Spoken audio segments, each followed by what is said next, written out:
Ano nga ba ang estudyanteng atleta? Sila, ang mga kabataan nagre-representa at nagpapakita na ang kanilang bayan ay hindi basta-basta sa larangan, nagpapalakasan at pagdidisiplina. Sila, ang nagpapatunay na ang kanilang bayan ay may ibubuga din pala. Estudyanteng atleta. Sila, ang kabataang sinasabihan na walang ibang ginawa kundi mag-ensayo para maging biyasa. Sa laro, wala naman silang magagawa. Yan ang laging sinasabi nila. Hindi kasi nila nakikita ang tunay na halaga. Ang tunay na halaga at paglalaban naming mga atleta.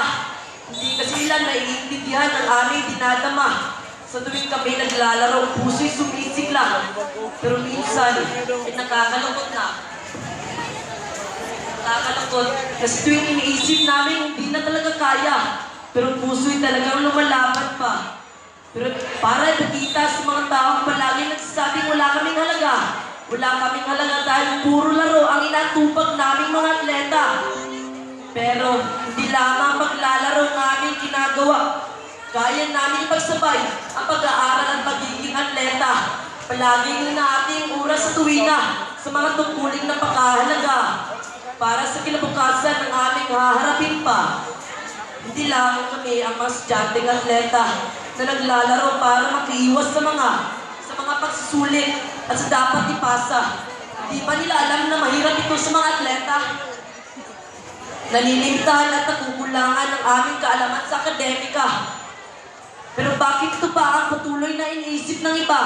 Kung sa bagay, hindi naman nila naiintindihan ang tunay naming nagdadarama.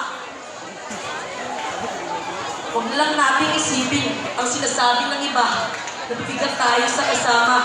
Isipin na lang natin na mas magaling tayo kaysa sa kanila. At sana, maisip nila na kahit panalo o talo ay tanggapin nila. Dahil dyan tayo nagsimula. At kahit anong mangyari at sasabihin ng iba, kung nagagalak pa rin pagsikwal na matatag talaga ang mga estudyante ng atleta.